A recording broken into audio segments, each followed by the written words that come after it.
So we're back, and I want you to tell me about the current project that you're working on that I know that you're a part of. My name is Cover, Clean and Dirty Music, Umbrella Studios. Yeah, we got a show on Tubi right now. It's about our studio and like a day of the day on our studio, like people that come in and out and see like what it takes to like make music and from the beginning to the end. Like, you know what I mean? Showing production, showing people going through the whole stage of putting it in the radio or streaming it and then doing videos. You see it all. You see like the beginning to the end. And we starting it now. And now that we're branching off, we're showing more detail on the artists that we're bringing in and showing more of their backstories in it too. So tell me, your studio is located in the Bronx. Hunts Point Avenue in the Bronx. Hunts Point, is that a popular studio that folks go to in that neighborhood? Yeah, we're practically killing them right now with the studio. And it's not even just Bronx people that come to see us. We get people from all over because we produce a lot of music for people. So not only do they come to spend money to record themselves, but they come to work with us too. Interesting. Tell me a little bit about some of the stories that we can look forward to. Well, you can see certain employees stealing things, and we catch them on camera. That's crazy. In real time. What in real like time? That. Yeah. We show how like in the beginning we used to want our engineers just to be engineers. So we bringing in an engineer. I wanted people to watch it, but one of our engineers, Louisville, comes in, and he was an artist when we bring him in. So the other engineers didn't understand why we let them use the studio. And then you see that kind of like go at it. I love that.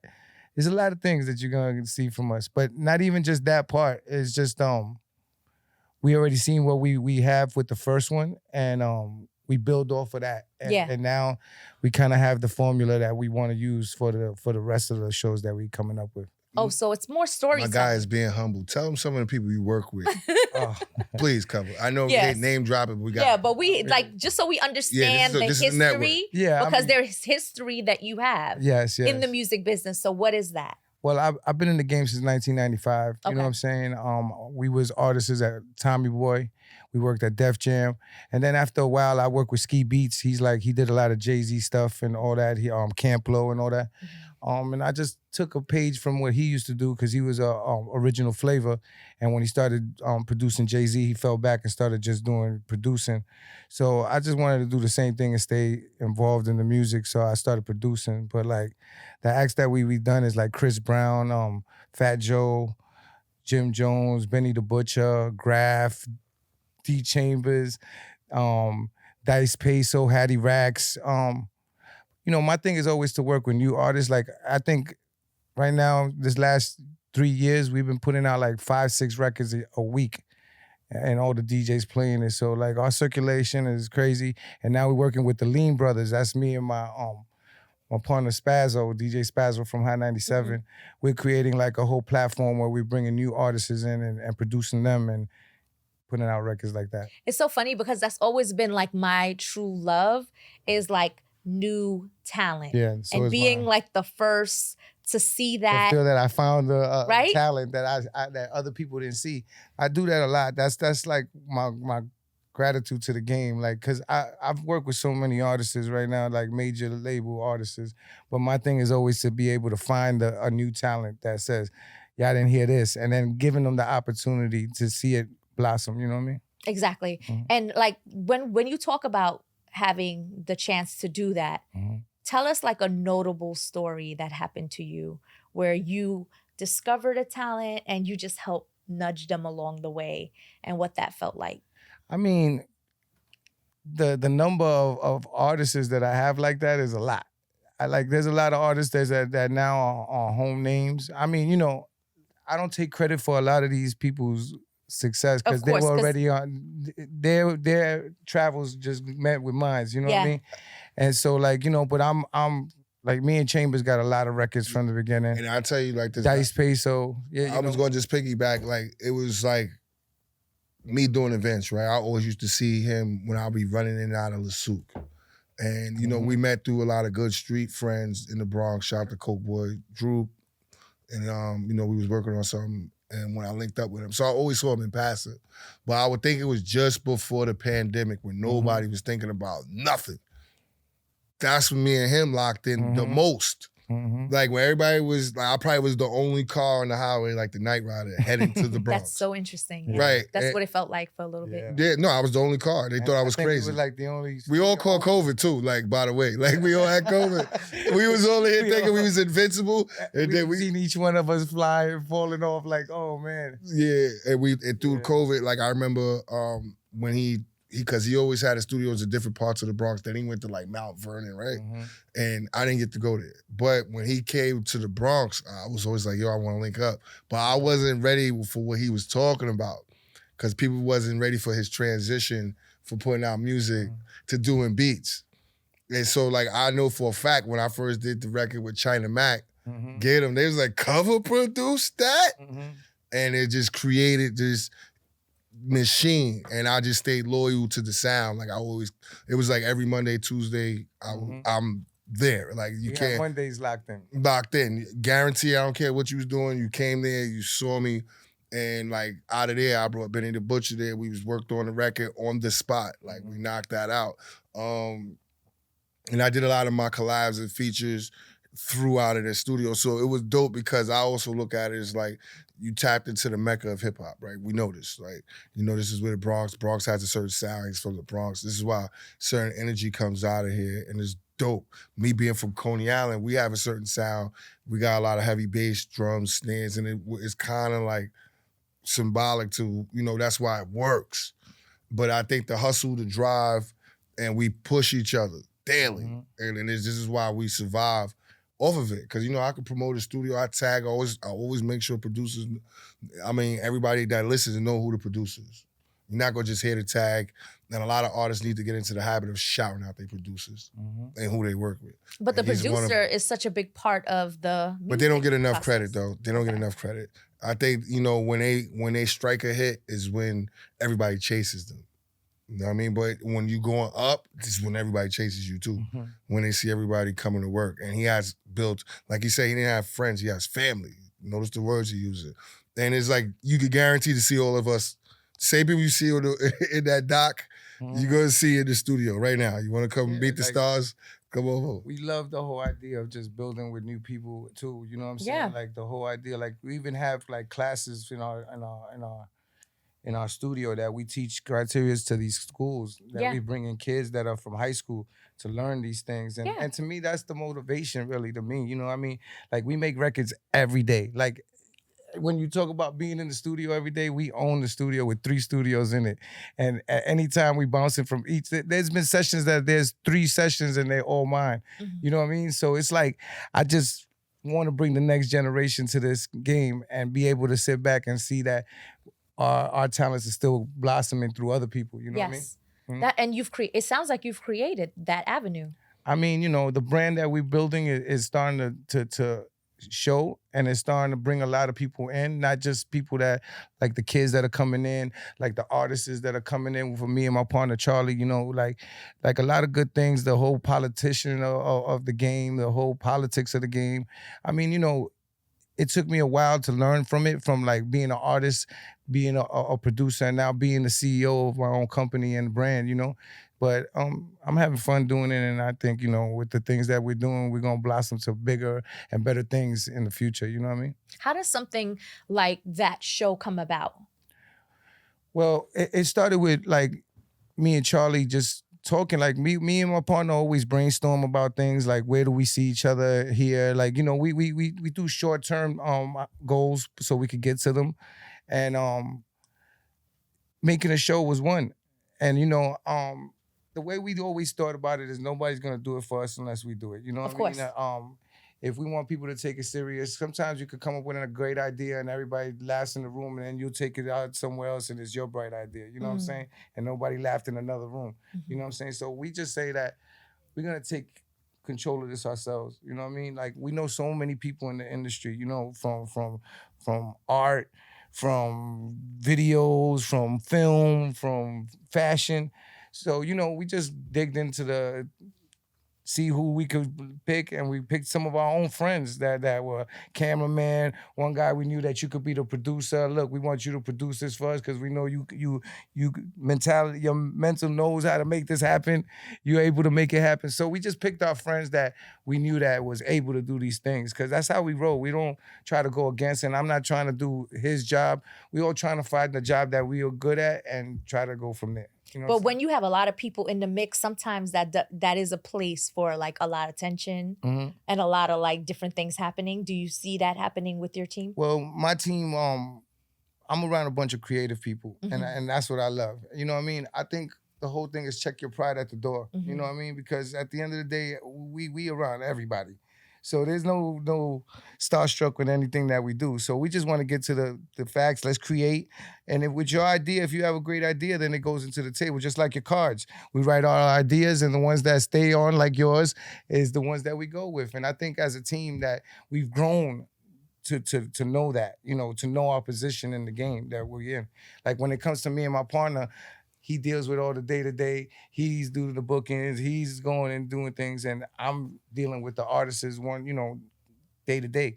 So we play our positions and know not to get in each other's way, only when we need to talk about what's the next plan. So I think that's what we're working out. Like just like how he said, just having patience around your team and just having the ear to listen. His motto is let the work speak. Yeah.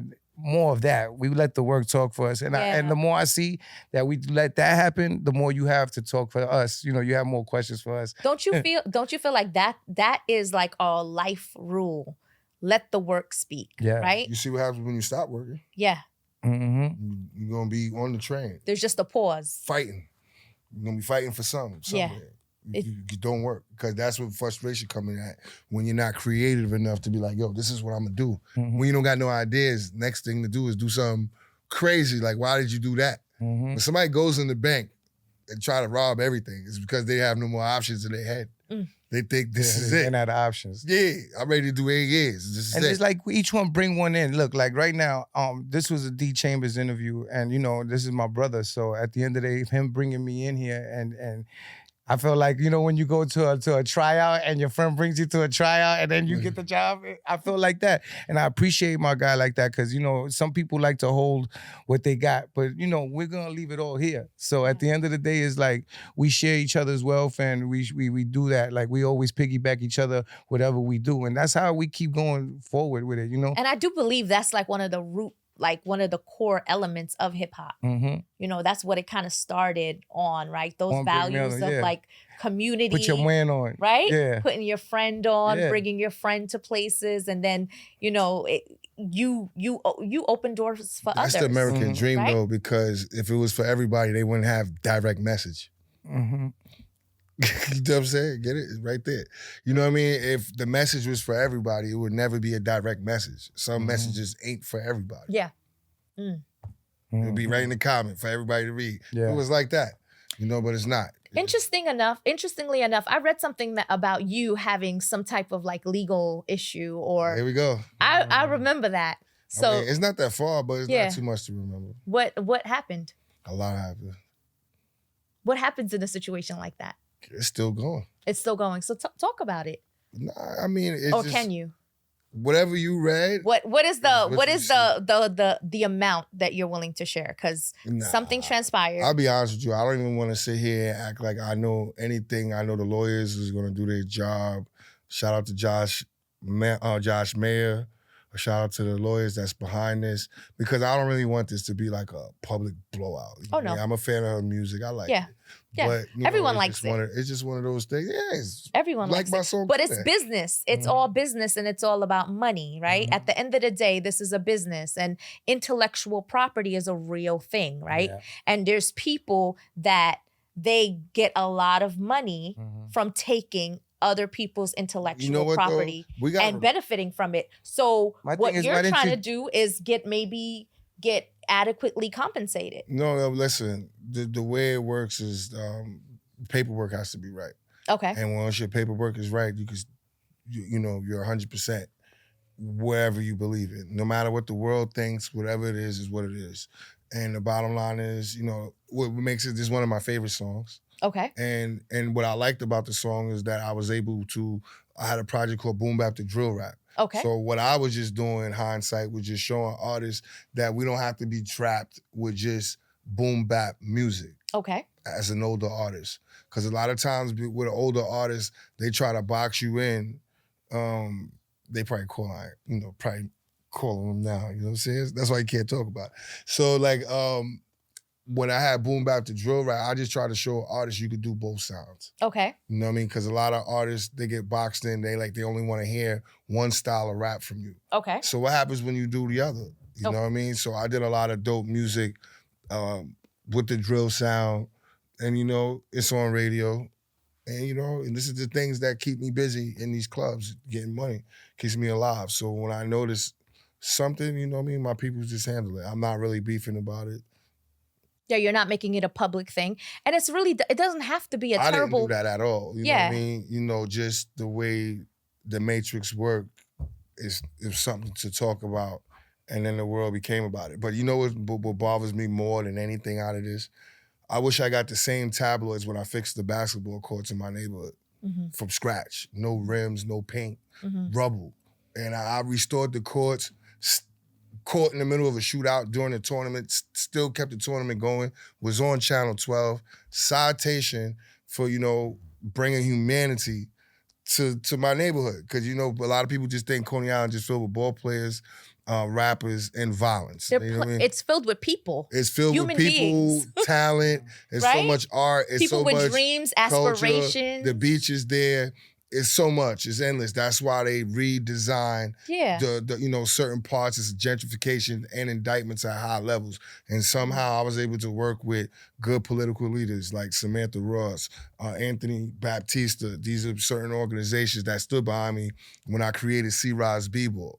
And I created a 3-on-3, took money out of my pocket with my boy Flex and people in the neighborhood. My man Miguel painted it. We paid him. He paints, and he's from our building. We're like, why we don't do it ourselves? We fought building management. They felt like having nothing there was safer to them because they were like, yo, if you fix these courts, they're going to be here. They didn't want that. They was ready to turn it into a dog park. And I think what I went up against in the last 3 years, because this will be my 3rd year now, having to go get insurance for a court that's there, that's publicly for people, and create days to, I take a quote from Beanie Siegel, like, real gangsters make hood holidays. They know on a certain day is the C-Rise B-Ball Championship. Money, trophies, food, drinks, and they count on it. So now when I pull up to the hood, it's like, James, we doing this again this year? Where's the write-ups for that? You know what I mean? This is your opportunity. Because listen, at the end of the day, you didn't do it for write-ups. But what you have to remember is that you doing what I was on you Channel doing. 12. Yes, got shot. There you go. It's real. You doing the work that you're doing is setting the standard, right? And the more that people take care of, like, I always remember this concept where people are like, you get money, you move out the hood. But like, if you get real money, you could clean it up. You could be the one that fixes everything around you. Like, even when I think about like a life and I'm like, okay, do you want a life where you have to go on a vacation? A lot of people around me, they're always like, I need to go on a vacation. I need to go on a vacation. I never feel that way because my life is so great. The life that I've created is so lovely. My house is lovely. My space is lovely. I have everything I want and need in my space that I don't need a vacation. My house is my vacation, but I might not let you know that because that's private and you don't need to know all of that. But like, I've created my space to be my sanctuary. You know what I mean? And I think that more people should think like that. Like, you don't always have to run. Like, there's people that say, I got to get out the house. Why? You should have a home that you created, that you love so much, that it has all the things you need in it, that you're so comfortable. And I feel like that with your community. You can do that with your community. You don't have to get out of your community and just abandon it.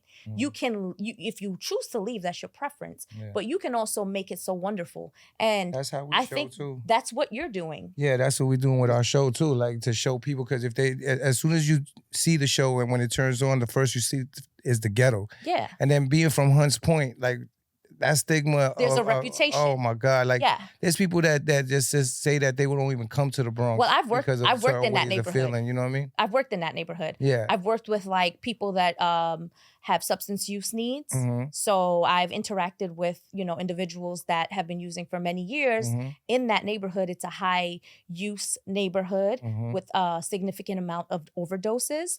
And so, yeah, that's part of what we that out area here is, trying but to that's push not the the solution. only, Yeah, exactly, that's not the only thing that comes out of We're there. trying to change the narrative because you know what it is that a lot of times, like now that you see the kids that used to walk right by the block will stop by. You know what I'm saying? Even if they stop there for a second, just to be acknowledged of what's going on. People they seeing the stars come in, recording artists that they meet, probably coming inside the building, and just giving a different hope. And then just being able to teach in the same neighborhood, because Lions Academy is in Hunts Point and is actually like maybe 4 blocks away from the studio. So like the students that come are from the neighborhood. So we like trying to change the vibe. Like even getting people to come and do videos in the neighborhood where at one time people didn't want to even pass that bridge. You know what I mean?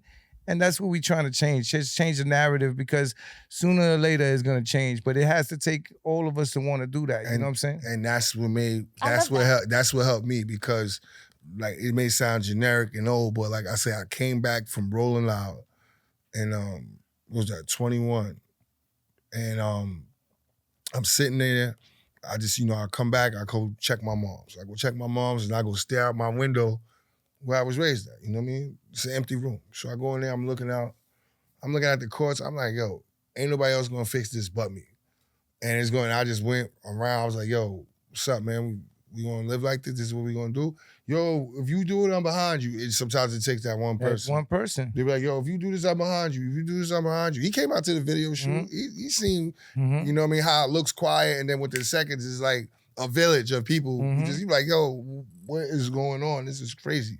And then sometimes it gotta be like Planet of the Apes. Caesar gotta show them, like, you remember he walked in there with the white t-shirt, they tore it off him. They didn't know what you was doing. Like, this is how we look. That's just don't try to fix it. Like, and some people was fine with nothing. They was like, don't fix these cars, fuck these kids. Yo, stay out of the hood, bro, do you. And I fought against that. And I was You should fight against that. You can't give up on people just because everyone else feels like. Luckily, I have a strong mind, because when you look, it's like Joe Clark and Eastside High. You be like, yo, this can't be like. You know what? But it always has to take like a cat like you, a cat like us, that people look at us like a certain way. So like you go, before we would give out toys for Christmas, like nobody want to throw on the Santa suit. But once they seen one of us throw it on and one of us give away the toys, now everybody want to do it, because you know what I'm saying? It just takes a person like yourself. A trendsetter. Oh yeah, it's just gotta be that, because some people look at themselves like,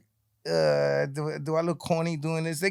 People don't check their prize at the door. So at the end of the day, it's like they always overlooking things and saying, I don't want to do this, or I can't do this, or I don't even have a resource to do this. But then there's a guy that comes around that they look up to, like yourself, you know what I'm saying? And cats like us gotta be the ones to set that trend, to make that movement where other people gonna just say, all right, that's a cool thing to do. You know what I mean? Even if that's how they think of it. I just think guys like us were designed to go through hard passes to understand it. You know what I mean? Because I say that, because I'll be like, yo, it wasn't like I needed to hustle in the street. You know, I could have took the regular job, and I was in college. You know what I mean? So it's like you have these things, but when you have that knack for more, you're gonna take certain risks to do more. And a lot of times, some people don't change their risks. The risk we're taking now is like, we believe in what we're doing, and we're gonna survive off this, and people are gonna buy into what we're doing, and we're gonna live off this to the point where we're gonna be able to lead this for on and on and on and on. For generations to come. Yeah, it's like you're opening doors. Like even what the project that you're working on, you know, it has a ripple effect. Everything we do has a domino and a ripple effect. And you attempting to change the narrative in a place that, you know, other people choose to think otherwise, you doing that is opening up the opportunity for it to continuously change. Yeah. You know? And we always looking for that opportunity to showcase that. You know what I'm saying? Like people see us doing all the things that we do. We always in the studio. We around these rappers and artists. We're always making videos and doing this. But people don't know like where the genuine feel of what we want to do. You know what I'm saying? Like to us, this is the hard part. Like getting a movement together. You know what I'm saying? Like, yeah, people follow the music. Everybody want to be a rapper. That's why there's a million rappers. You know what I'm saying? But nobody wants to do the other parts that keep you around and keep you in tune with the culture. And you know what I'm saying? And the culture starts where you from. So we want to change like narratives around that. And even if we have to be the front line, you know, it's not an easy task. Like people really think it's an easy task, but people have been killed doing that. You know what I mean? Like trying to be the front man and trying to show a better way. You know what I'm saying? Even with our leaders, you know what I'm saying? Not trying to be funny. I'm from Coney Island. See what happened to Osiris. Trying to put everybody together. You know what I'm saying? The Warriors had to run all the way back. Yeah. For what? Because somebody decided to put everybody, all us in the same room. Yep. It's not easy. It's always that one group that like, I ain't with none of this. And the thing of what people were saying, like, you see a lot of times these tabloids or everybody would talk to one of us and don't do their homework on us. So, like, of course, you're going to have the questions of, like, yeah, this is going on and this is going on, but nobody done the homework enough to at least ask those things like that we would want to get out there. It's not about we want the accolades for it, but we want to put the word out. You know what I'm saying? And the word is what he's trying to do. The basketball things, us with the classes, the word is word of mouth, because once you let the world know that we're doing it, even if we get 2 or 3 kids that come in from your word of mouth, that's great for us. You know what I mean? That's the whole thing that we look for. And those are the type of things that we want passed on to other people. Not about, oh, this guy did this for them or this, that. Now that we're doing this. So we need everybody to come in and see what it's all about so you could come out of this in a different way. You know what I mean? I mean, just thinking about how you're changing those children that even if they're just stopping and watching a video, you're changing their perception in real time. And they changing possibilities. Me. And they changing my look at things. Because there's a time that probably me and Chambers wasn't thinking this way. And I'm probably talking for myself because I'm from the streets. So at the end of the day, it was like when you out there, the mentality is either selfish, yeah. And everything you do. So it's changed me too to say that there's more than just me. You know what I'm saying? And I think my peace is when there's people peaceful around me. Yeah. You know what I mean? Smiling and getting to where they're being creative. Like in our studio, we take away that atmosphere because we want people to come in there and be in their best and be creative. You know what I'm saying? When you have too many things going on, it could be a good thing because you let it out. And this is the place where we wanted to let it out. And basketball courts and studios. You know what I'm saying? I'll say this, and because I know he won't. Yes, we vote people out. We don't like it. You out. There's a group meeting. Rappers, him. You out. We that family orientated. Sometimes it be, You've had to vote someone out? Oh, a few. I vote people give me back an example. in. No, because sometimes I ain't gonna put nobody on blast or whatever. But sometimes things happen at studios and whatever, and it might be my judgment. Like, yo, I actually like that guy. What did he do bad? What? Like, yeah, and just to like brief me, what's something unacceptable that can get you kicked out? Dishonesty, loyal, being too tough, being corny, not being yourself. I mean, there's we're people not with the fraudulent behavior at all. Well, we bring people like, we're not talking about our in-house people because we already know how we go. You know what I'm saying? We're talking about if you come in to get a job from us. You know what I'm saying?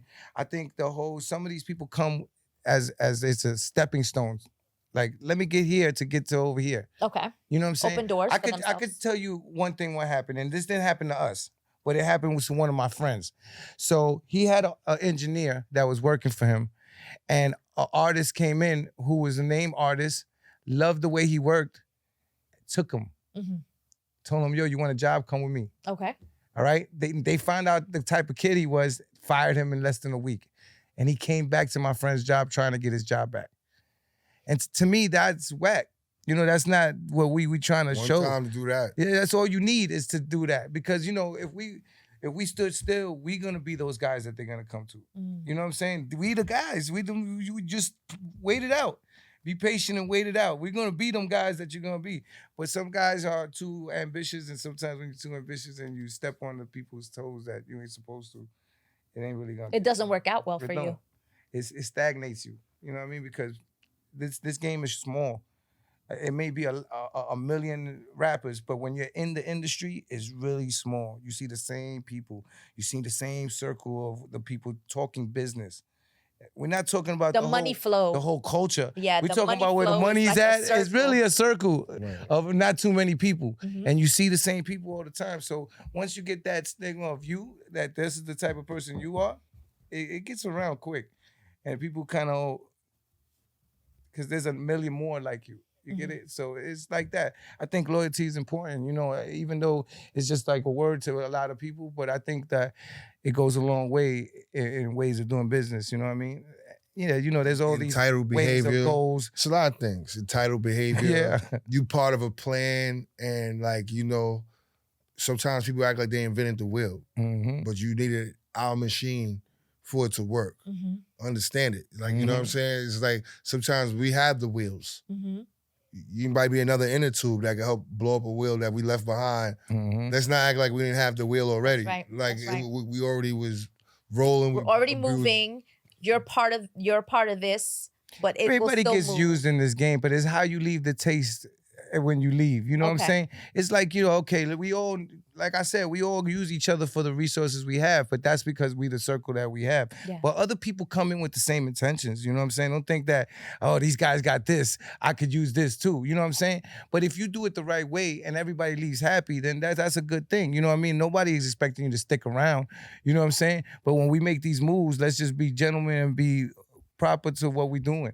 And then it keeps going because nobody wants a grip on anything. And nobody made this circle, this music stuff. This is for everybody to share. But it's just the way people walk around things. You know what I'm saying? Yes. It's a certain way how to move around things. And sometimes loyalty is the way. And it don't have to be where you up under everybody and you got to stay there loyal. But when you do deal with someone, you look them in the eyes and you make it happen. And then, you know, when whatever your ways go, it's okay. We're going to see each other again and it's going to be okay again. We're going to think of how to get it again. You know what I'm saying? When I think about success, and I know you've been doing this for many years, and we talked about this earlier, like what are your top 3 things you feel like, or top 3 skills you feel like you need to have to be successful? Well, you got to be good at what you're doing. One. So talent. So natural ability. And to tell you the truth, you got hustle. Some of these people out here are winning off of hustle. You know what I'm saying? That's just the truth. Like somebody, if you got the drive, somebody like I was hearing y'all earlier and y'all talk about if it takes really skills. And sometimes it's not the skill, it's just the strive that you have. Because that's why it's so much music that you don't like. But why is still out there in your face? Because they got the hustle. They got the hustle and they selling the hustle. So at the end of the day, if you have that, you have talent. And you know, like I like to fail fast so I can succeed faster. Okay. So my thing is never to dwell too much on my failures and try to get past my failures so I can succeed faster. And those are my trades right there, really. You know what I mean? Never dodge like what I have in front of me. You know what I mean? I got to face them. And I think that's my trade right there. I kind of face my fears right in the face and just keep going with it and have patience towards with it and enjoy the ride, you know, pause, but enjoy the whole thing that I'm about to journey with, you know what I'm saying? From the music, from the films. I'm just taking my time so I could know what I'm doing the right way and just be patient about it, you know what I mean? So I can enjoy it. You love your neighborhood. You love where you're from. Mm-hmm. You rep it. Mm-hmm. What are the top 3 restaurants in your neighborhood that if anyone's going to your location, they need to check out? On Tremont de Brojillo, that's a Spanish restaurant. You know, they great right there. Favorite dish? Yeah. What's your favorite dish? Oh, from there? I'm a rice and beans guy, but I like mofongo, chicken mofongo. Okay. They make a good chicken there. Okay. But I like acapulcias, you know what acapulcias? I love acapulcias, yes. But they got to be the banana ones, pause. Not the plantains. Yeah.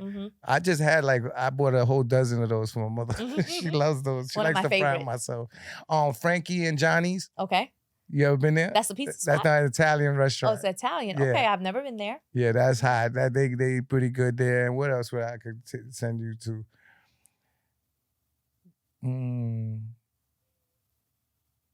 So we got that Jimmy's. Oh, okay. on Castle Hill. Fire. So those 3 places, you'll be all right. You go to Frankie Johnny's, you want some. And then you know what? On White Plains, you're going to find all the Jamaican restaurants that you want right there, and they all good. They got their thing going on. Go check them out. Go check out the Jamaican restaurants on White Plains Road. And then what about you in Coney Island? Top 3 spots? Or at least your There's a lot favorite? of fast food and liquor in Coney Yeah. Island. It's Yeah. bad. But I'll be honest, I do have a thing for stopping at the taco spot. Oh, yeah? On 16th Street. Mm-hmm. Go right across the street, you're going to see Nim's FYL Bing Bong store. Right across the street, you're going to see the taco spot. You know, if you feel like juicing one day, they got that too. But Nice. if you feel like some fire, spicy tacos, they got that in there. Nice. What was that? What's the name? I would definitely say the Pizza Shop as well. That's on between 16 and 17. I would definitely do that. And, you know, I'm one of those, however I feel, you know what I mean? I'm a Nathan's. I was going to get there. I'm a Nathan. Hold on, I'm not That's done. the only I'm thing not done. I need. I'm trying to work my way there. I love them. But you know what, though? I could go to Nathan's and enjoy... I enjoy the cheese fries. Yes. Oh my God. The cheese fries is so heavenly. That shit could go to $10. Yes. I still buy it. Shout out Not to saying Nathan. that I don't want to tell them to do that. Right?